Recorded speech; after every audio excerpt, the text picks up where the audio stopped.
Hello everyone and welcome back to my channel. It is Color Me Bad Lynn, back with a fragrance review on empty bottles.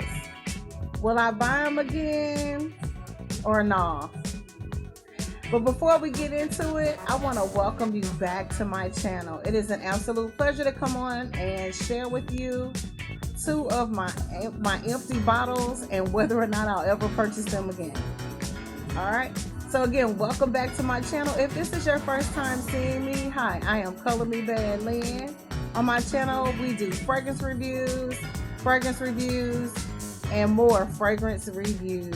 We talk about natural skincare, love, romance, and faith. So welcome. All right. So the first empty bottle that I want to share with you guys is a fragrance that I purchased maybe about 2.5 years ago. And because I love this brand so much, I love this design house so much, I just figured it was going to be good. I've had other fragrances from this design house and I thought, how could I go wrong? Here is the bottle here. It is from the house of Burberry. If you guys can see that, it is totally empty. You can still pop the top and smell it because it's a heavy concentrated oil fragrance. You can find this fragrance for the low on several websites. This is Burberry for Women Eau de Parfum. This fragrance was launched in 1995. It is said to be a charming, minimalist fragrance for women. I'm definitely not a minimalist. Definitely not. It's fruity, woody, has floral notes, succulent sweet orchid, fusion, tart black currants, green apple, honey, ripe apricots, peach, pear, jasmine, oak moss, and creamy soft sandalwood. So just by listening to those notes, it sounds like something I would absolutely love, right? Beautiful fragrance. It's not a horrible. It has a nice lasting power of maybe about 5+ hours. But for me, it would be a no on repurchasing this fragrance. Like I said, it's totally empty. So there is no sprayer left on it. I use it.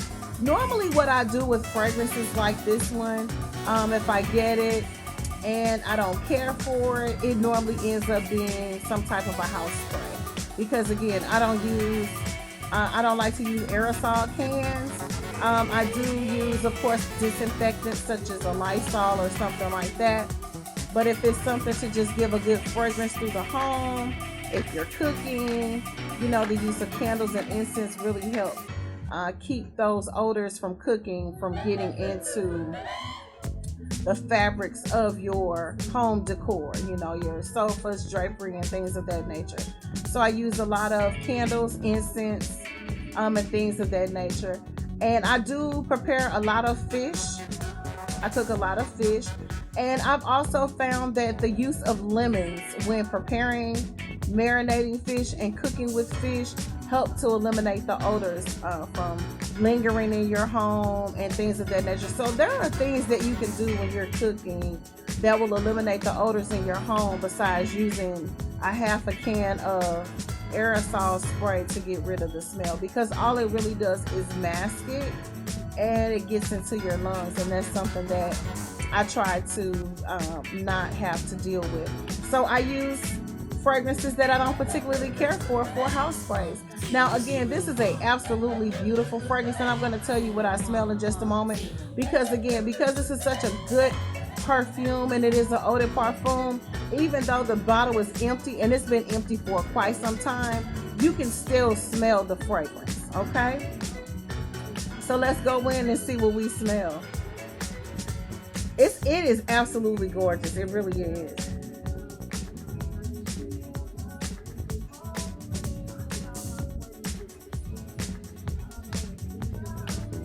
It's definitely sweet.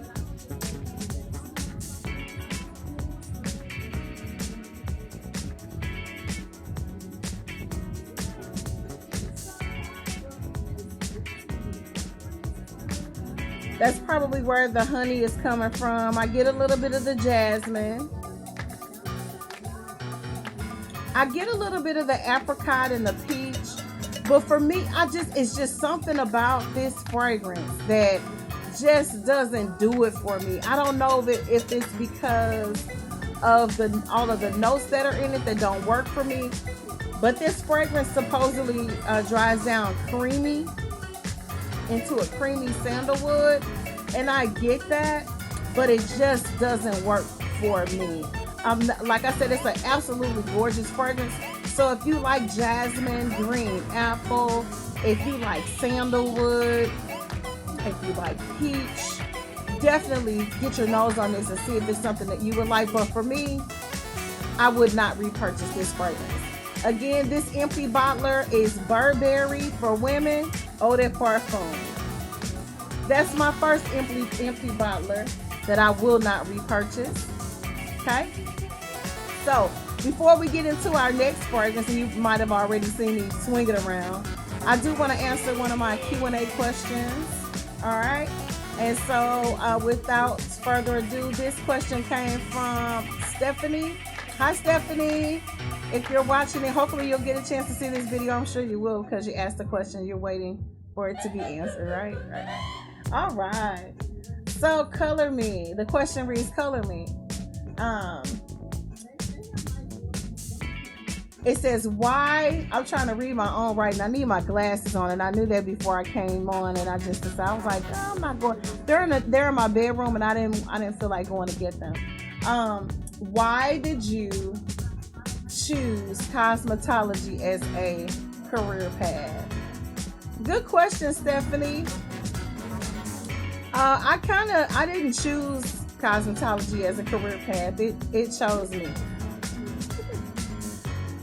It chose me. My mother was a licensed cosmetologist. She was a cosmetologist.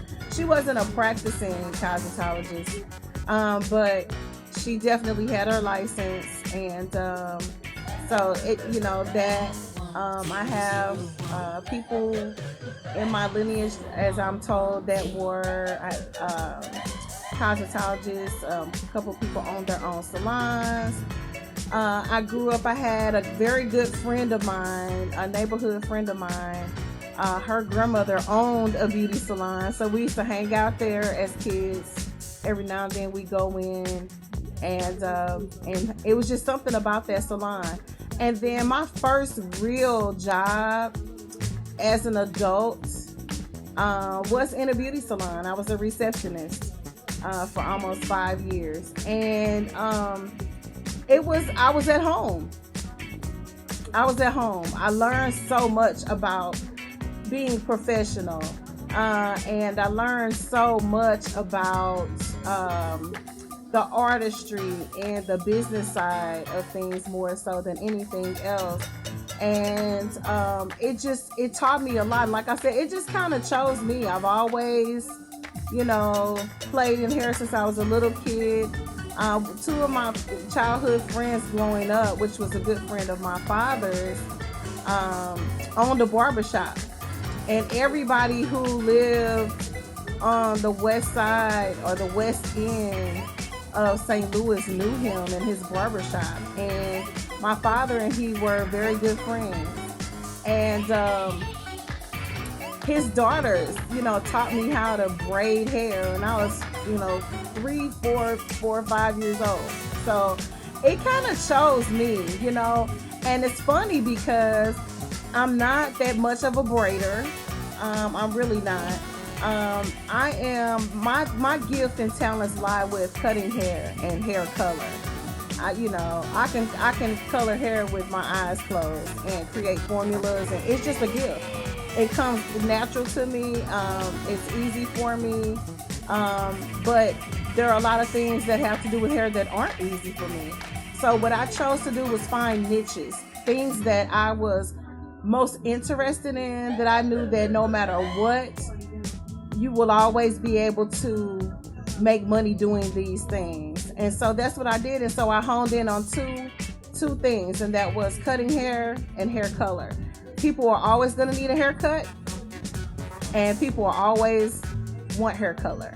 And so I decided to use those as my options. But yeah, I didn't choose the career path of cosmetology. I actually was working, doing something totally different.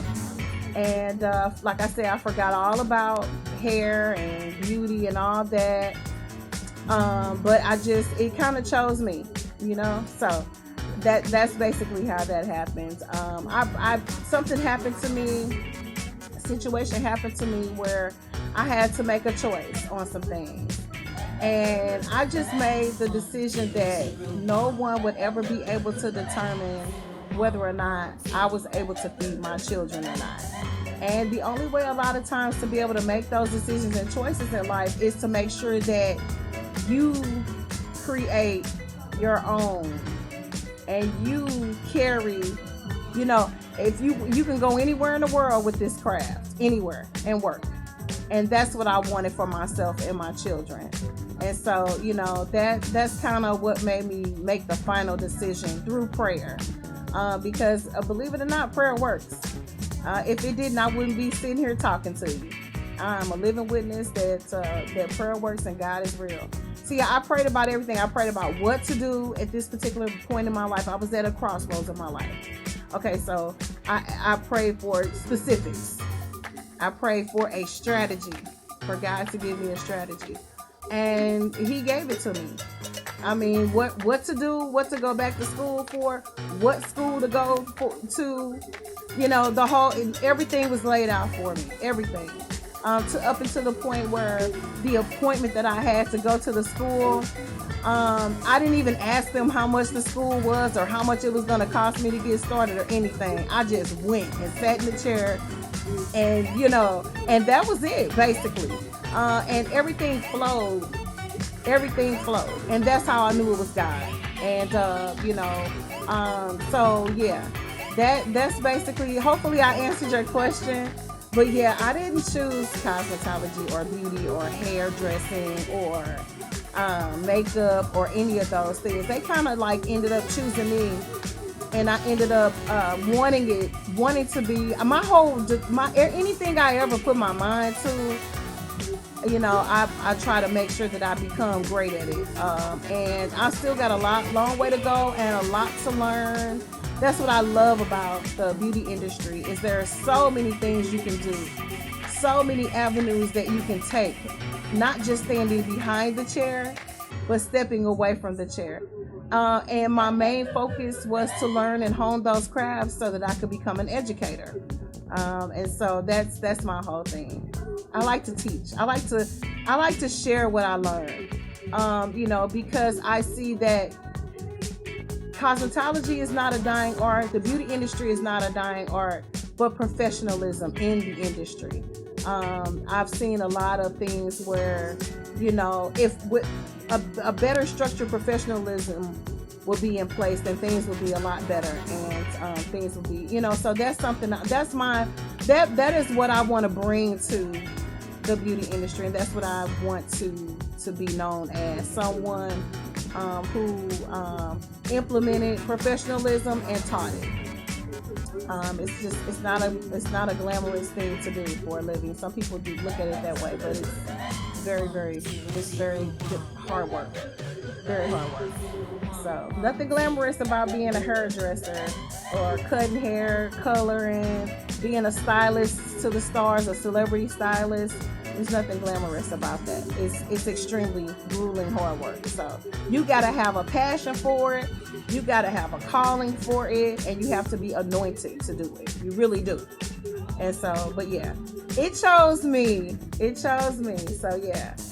Anyhow, hopefully I answered your question, and thank you for that. I really appreciate your question. If you have any other questions, make sure you send me an email, and I will be more than happy to answer those questions for you. And I'm glad to be here on this platform to be able to speak on behalf of the beauty industry. Not just about fragrances, but about anything that has to do with the beauty industry, cosmetics, any questions that you may have. I'm not an expert in every single thing, but the things that I am an expert in, I will be more than happy to provide you and direct you in the right ways of whatever questions you may have. Even if you're thinking about starting a career in this field, I have great advice for that as well.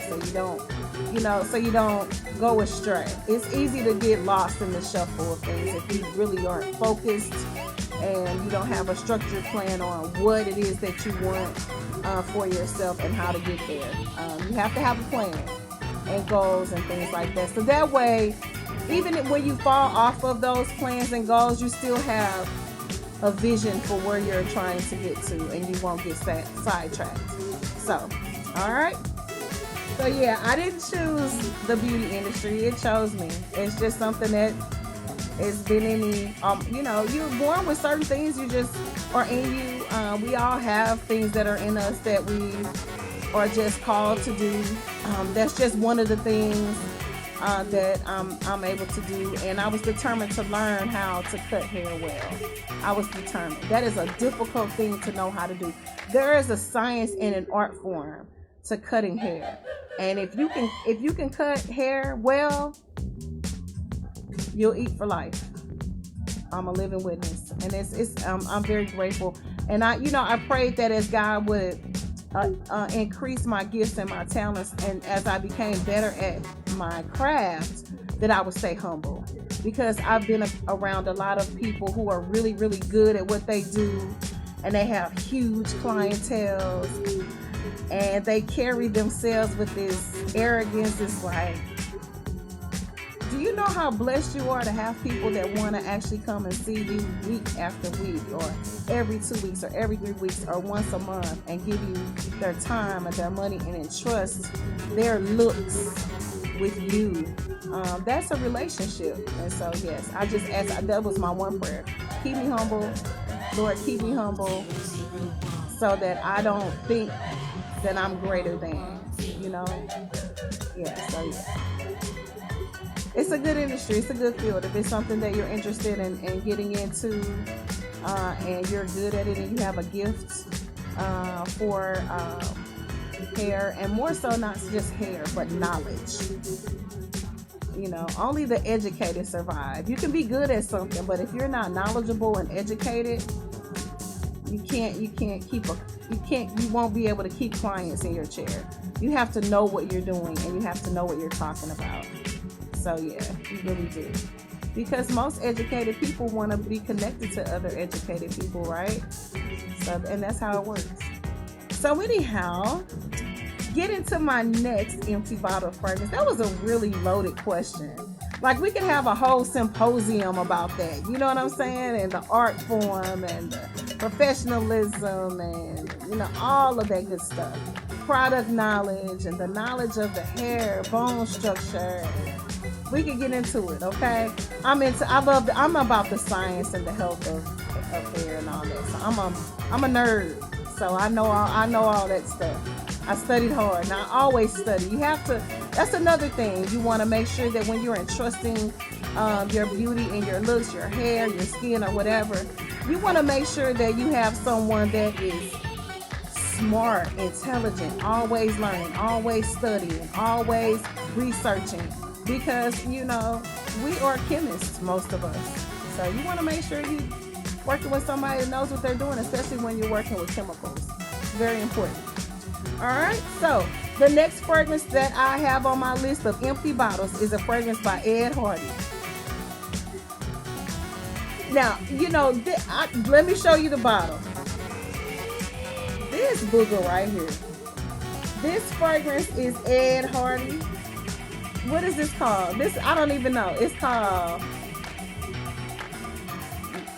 Love Kills Slowly, Life, Love, Luck. Like, it's too much. It's doing too much.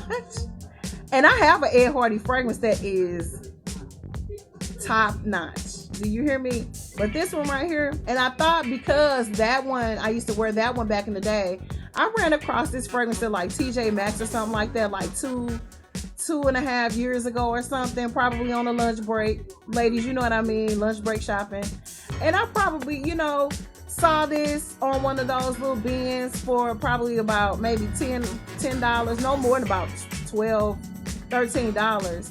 And I was like, well, let me check this out. So instead of eating lunch, I grabbed this, you know what I mean? And I said, you know, what in the world is this right here? Now, but the notes, it's just something about this. There's something it just don't work well with me, and it's just a weird smell. So let me tell you, it is a fruity fragrance, tropical mango, wild strawberries, red grapes. Now you know I love a red grape and a white grape. So I don't know why we didn't get along right here. I don't know what happened. So this is red grapes. What is this? Black fusion amber and a rose accord. Now I don't know if that rose accord means that it's a synthetic rose, but that's what I'm thinking, because that's what this smells. This smells like sweet plastic is what it dries down on me as. And I'm just gonna be honest with you.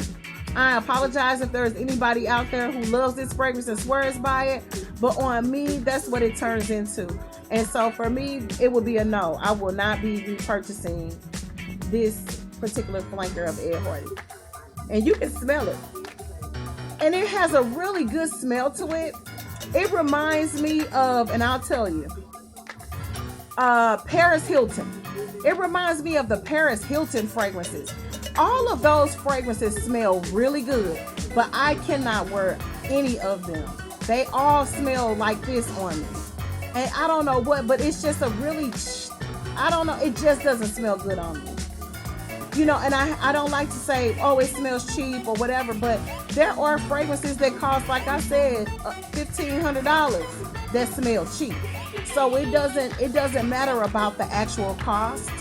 But this right here, it smells like, I'm telling you, it's like, and you know, I can smell the wild strawberry in it. Tropical mango, I don't know. I love mango. This has red grapefruit in it, and I love red grapefruit, but not in my fragrances. I don't like grapefruit in my fragrances at all, so maybe that's what it is. Yeah, I can't. It just doesn't work well for me. So it's a no. I would not repurchase this. Unless I saw this on like the Gone table for like $5, because it makes a really good air freshener for like your bathroom, you know, and stuff like. So yeah, I would. That's what I use these for, and that's probably why it's gone. You know, that's what I use those for. I wouldn't even spray those on like my decorative pillows or my bedding. The scent is just ridiculous. I don't care for it at all. So it will be a no repurchase for me. Empty bottler for Burberry. For women, eau de parfum, I will not be repurchasing it. No, will not. And then also it will be a no on Ed Hardy's, and I have to read the names. I didn't like it. You can tell I don't even know the name of it. It's Love Kills Slowly, Life, Love, Luck. It's too much. It's doing too much. It's doing either love is gonna kill slowly, or we're gonna have life, love, and luck. But we can't do it all at one time. It's not working for me at all. I'm sorry. I'm so sorry. Frowny face. So again, I want to thank you all. Thank you for your questions. I really appreciate them. I have several other questions that I want to come on and answer during the week. And because I have so many questions to answer, I'm thinking about each time I upload a video, publish a video, what I will do is I will incorporate 1 or 2 questions in with my fragrance reviews, and that'll kind of scatter them out a little bit so we can cut the list down, because they're constantly, I get at least 2 or 3 questions a day. So, and we've been doing this for about a month and a half, maybe about a month and a half now, and I get like 2 or 3 questions a day. So, and all of them have been appropriate, and except for one, and very professional. And so I thank you for that. Okay. So I really thank you. I really appreciate you all. Again, welcome back to my channel. Thank you for viewing. Thank you for watching. I hope everyone has a blessed and safe and prosperous week. All right. Stay safe. Love on somebody. It's easy to love people that love you, but try loving someone that is unlovable. Yeah. Try loving somebody that's unlovable. Try that. See how that works for you.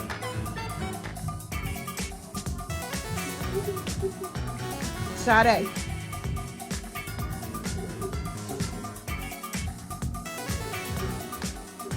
I think my favorite Sade song will probably be Smooth Operator. I used to be one. Google me. God bless everybody. See you on the next video. Make sure you check out some of my other videos and don't forget to subscribe to my channel. We don't do situationships here. Subscribe to my channel. Bye-bye.